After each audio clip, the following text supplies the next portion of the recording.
बघा मुलांनो, भागाकार म्हणजे आपल्याला काय करायचं आहे, समान वाटणी म्हणजे काय करायचं, त्याचा भाग करायचा आणि एकमेकांना वाटायचे. आता माझ्याकडे एकूण ते 9 रुपये आहे. किती रुपये आहेत? 9 रुपये आहेत. 9 रुपये आहे. 9 रुपये त्याची वाटणी करायची. त्याचे भागाकाराचं काय चिन्ह आहे, आडवी रेष वरती मग खाली. आता उभा राहा, दोघं जण उभा राहा, गणेश आणि आरोही उभा राहा. किती मुलं उभे राहिले? 2. किती मुलं उभे राहिले? 2. त्या दोघांना आपल्याला किती रुपये वाटायचे आहेत? 9 रुपये वाटायचे आहेत. मी वेदिकाकडे देतो 9 रुपये आहे आणि आता ते वाटणार आहे एक रुपया. पहिल्या फेरीत ती देते बघा. त्याला एक गणेशला रुपया दिला, पहिली फेरी पूर्ण झाली. नंतर आता दुसऱ्यांदा एक रुपया दिला. नंतर आता तिसऱ्यांदा एक रुपया दिला. नंतर चौथ्यांदा एक रुपया दिला.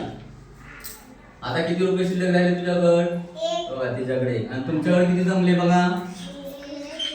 4 रुपये जमले. किती रुपये जमले? 4 रुपये जमले. आणि शिल्लक किती राहिले?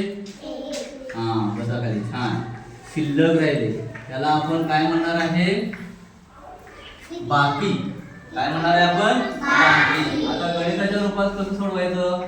अशी रेष ओढायची, अशी वाटी काढायची. किती मुलांना वाटले आपण पैसे? ते इथं लिहायचे. ह्याला म्हणायचं भाजक. काय म्हणायचं? भाजक. आणि किती रुपये वाटले? 9 रुपये वाटले एकूण. त्याला म्हणायचं भाज्य. काय म्हणायचं? भाज्य. आता इथं कसं सोडवायचं? तर 9 हे 2च्या पाड्यामध्ये आहे का बघायचं. आता 2चा पाडा 2, 3, 4, 5, 6, 7, 8, 9, 10, 11, 12, 14, 16, 20. आता 9 आहे का डायरेक्ट पाड्या? नाही. मग 9 पेक्षा कमी बघा. 8. ते इथं वजा करूया. आता किती नंबर आहे? 8. 1, 2, 3, 4. ते इथं भागाकाराच्या ठिकाणी त्या रेषेच्या त्यांची वजाबाकी करायची. किती रुपये राहिले? आता इथं आपला 1 रुपया शिल्लक राहिला होता. इथे 1 रुपया शिल्लक राहिला. हे शिल्लक राहिला त्याला काय म्हणायचं? बाकी. आणि गणेशला किती रुपये मिळाले? 4 वाटणी केल्यावर. आरोहीला किती रुपये मिळाले? 4. त्याला म्हणायचं भागाकार. काय म्हणायचं?